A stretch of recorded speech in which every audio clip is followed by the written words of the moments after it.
have never, ever seen Christy this excited. We're going to talk about it on this Taking Off podcast.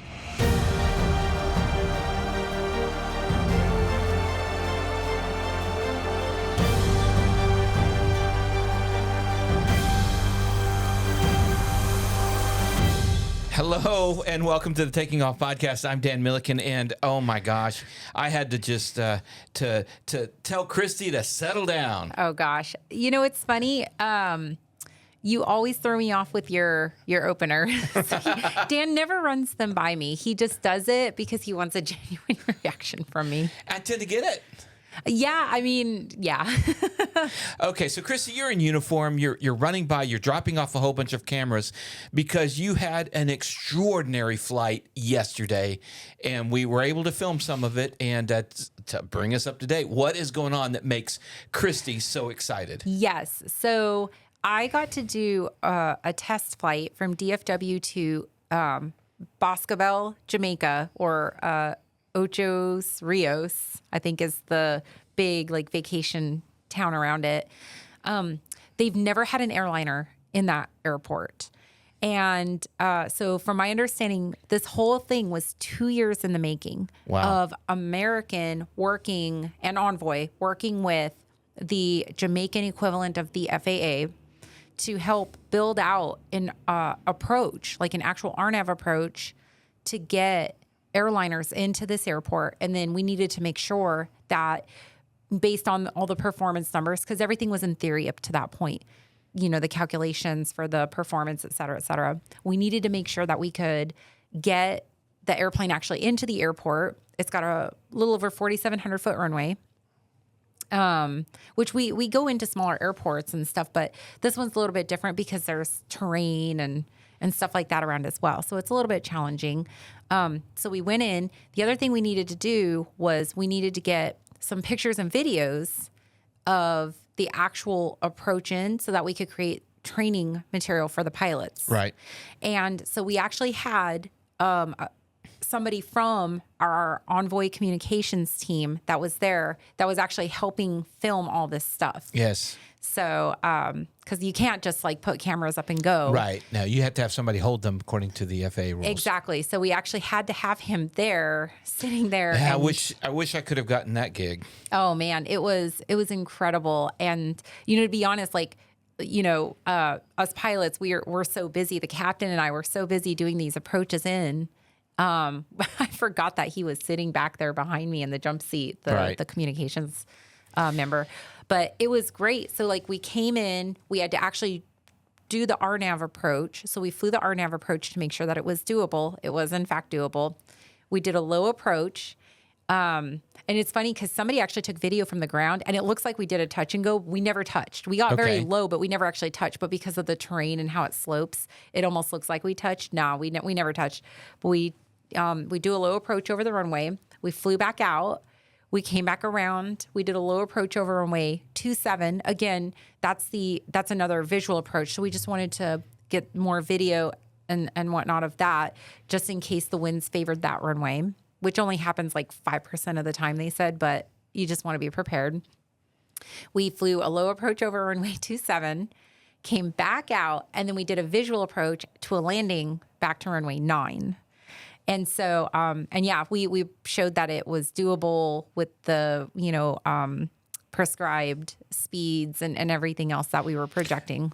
It's a very short runway for you guys, right? That's kind of why an airline has never come into this airport. Yes. So tell me about that. Yeah. So we go into some short runways, like we go into runways like Hilton Head, and there's some other Caribbean island destinations that we fly into that larger airliners can't necessarily get into.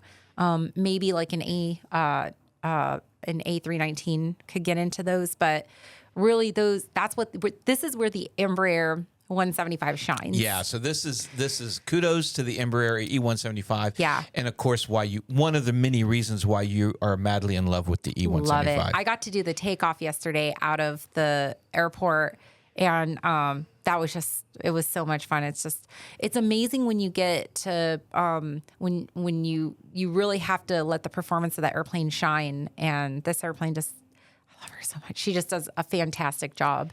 we had no issues with it.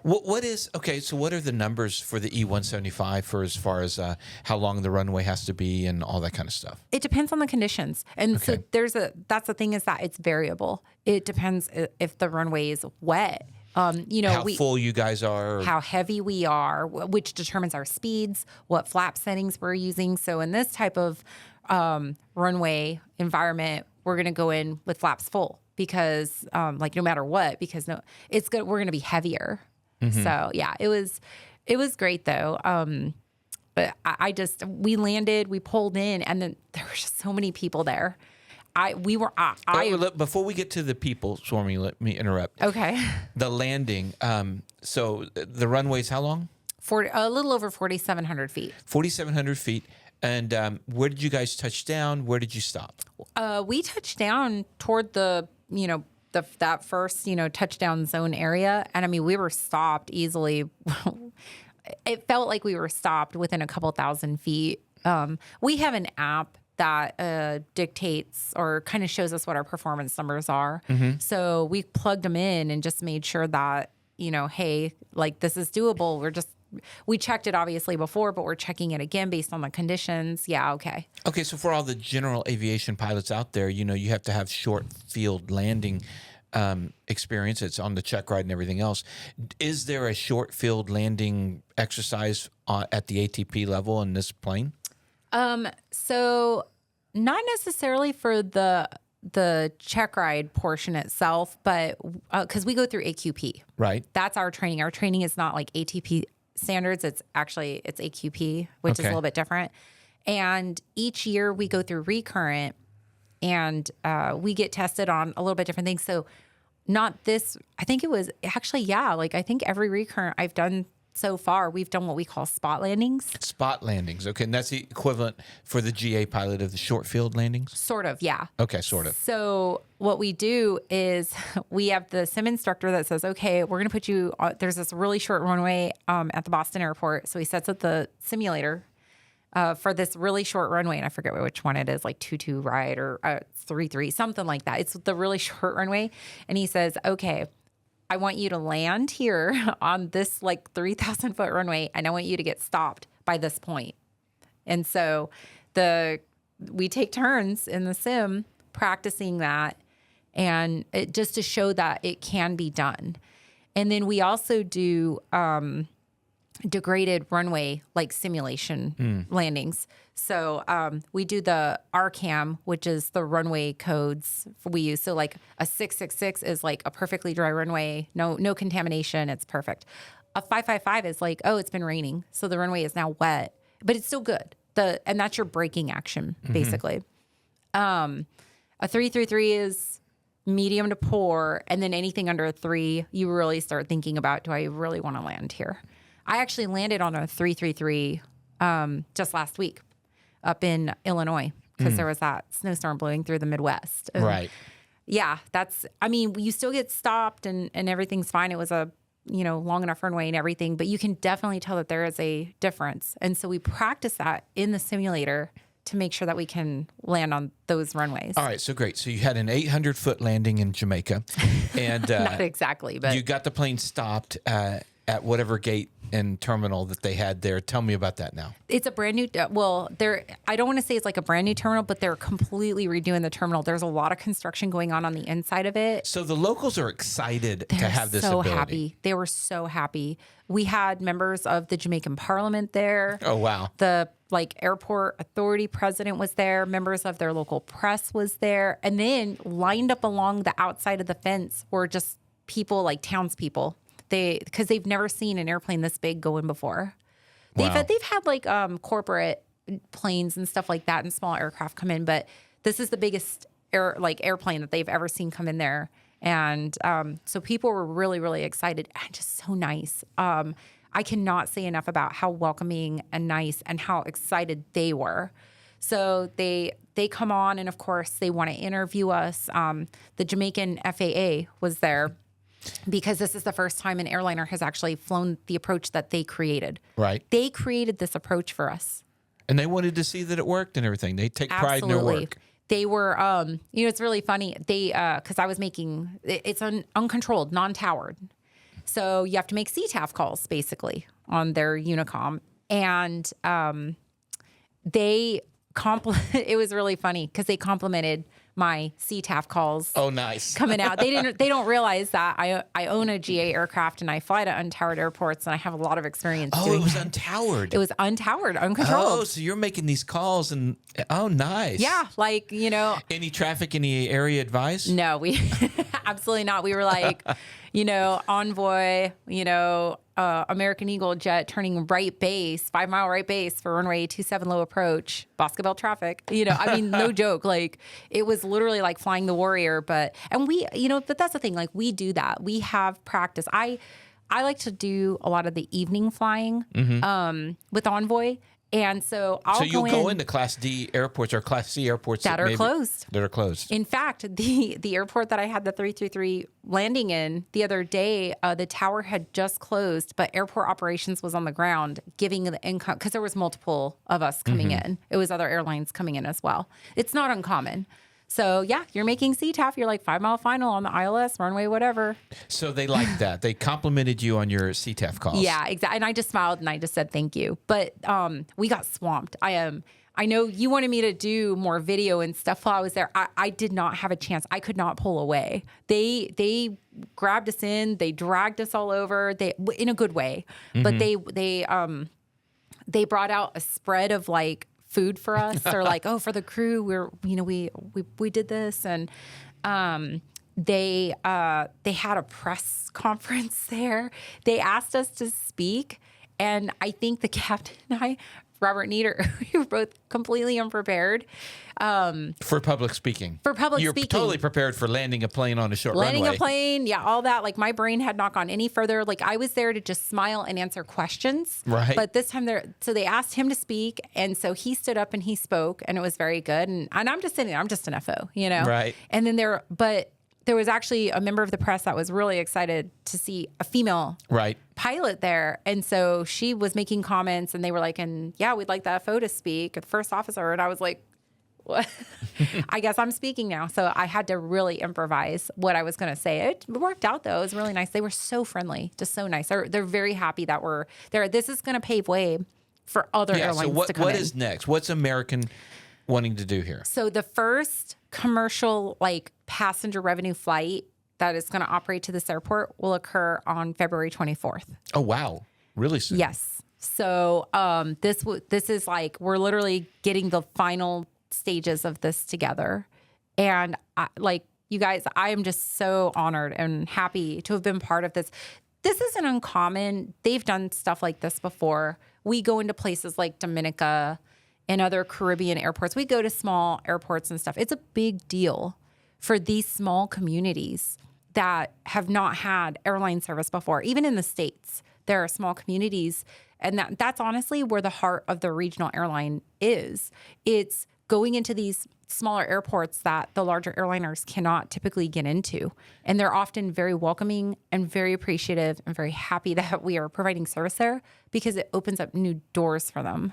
Yes, the aviation becomes a new lifeblood for communities like that. Absolutely. And the regionals are really providing that, and that's really cool. There are airports that we go to up north in the Dakotas and even like Montana, smaller airports up there that are just booming now. They're booming. There's they said there's a big boom in I think it's like Bismarck or something right now. They're just exploding. So when we go there, because we have overnights, we stay the night there, and you're driving around, it's just new construction everywhere. Everywhere you look and turn. And I am just so happy that we get to be a part of that. Like we're part of the reason why they're booming. Because it would take, I don't know, 1,000 hours to drive out there. Right. Versus a 3-hour flight on American Eagle going to DFW. All right. So the Envoy flight was DFW to this Jamaican airport. Correct. Tell me about the flight, how long it was. Do you go over Cuba? Tell me all the details. Yeah. So we flew, it was about a 3.5-hour flight to get there from DFW. Now, I do want to clarify, the operating passenger flight will be out of Miami. So Okay. if you're looking It'll to be go, shorter. if you're looking to go there, it's going to be, you'll have a connecting flight through Miami. And they said it would be about an hour and a half from Miami to Oh, not bad. Jamaica. But yeah, when we went out there from DFW, it was about 3.5 hours now, and then plus an extra like 15 minutes or so to do some of those slow approaches Yeah. so that we could get that valuable information and data for our pilot group. And then going back, that was a little bit different. Because when we first went over there, we did go over Cuba. We have apparently there are agreements with Yes. their airspace and whatnot, and it was fine. Like we had no issues with communications. They were perfectly nice. I actually didn't expect any issues, but yeah, we Right. went right over Cuba. Yeah. I vacationed in Jamaica right before COVID. It was our last big family vacation before COVID.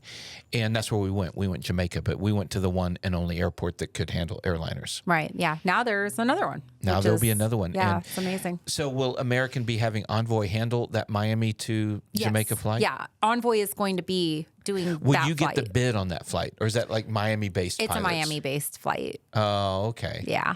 So, but I mean, well, I say that there are times, like for example, Kevin last week and this week, we joke he's a Miami-based pilot. It was on our line this month and last month, and it's not uncommon.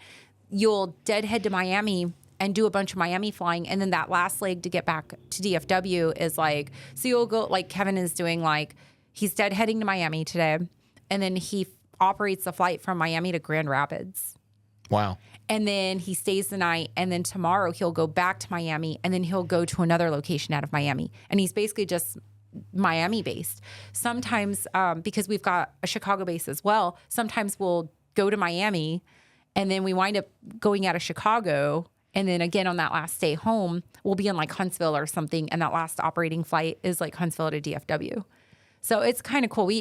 I like it when we get to do the base tours, as I call it, because it allows us to see how operations are done. Right. Because they're a little bit different at each airport. We have DFW, of course, Miami, Chicago, and Phoenix, and so it's really fun doing the base tour. Okay, well, we're going to have an Airline Pilot Life with Christy episode that features this amazing Jamaica trip that you did. Amazing.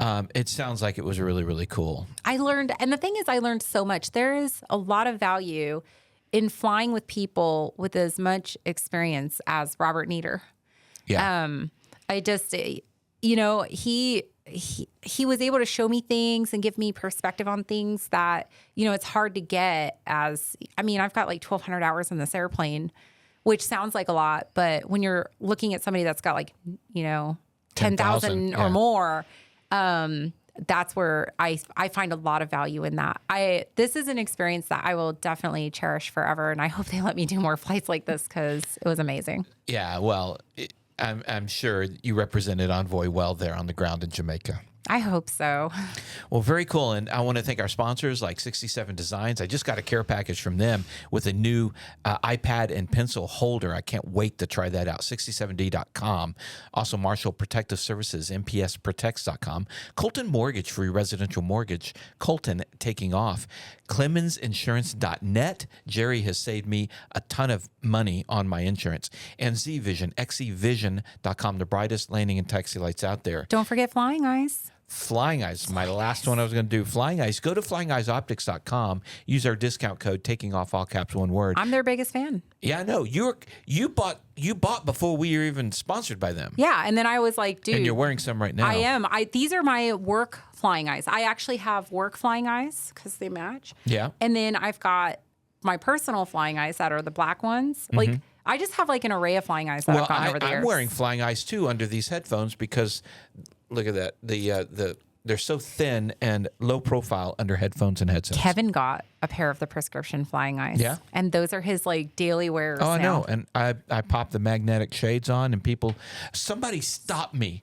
Like I walked into a restaurant, I popped off the Snap-on mag shades, and she was freaking out, pointing to my hand. I thought I was burning myself or something. and she was just like, "Your sunglasses," it was really funny. You hear that? Do you guys hear that, Flying Eyes? Like, Dan is representing out in the wild. Out in the wild. So Flying Eyes, use our discount code, get that money off. So, all right, Christy. It was a great episode. I'm so glad you had that trip. Yeah, I got to go to work. So All right. I'll talk to you guys later. All right. Talk to you guys later on Taking Off Podcast.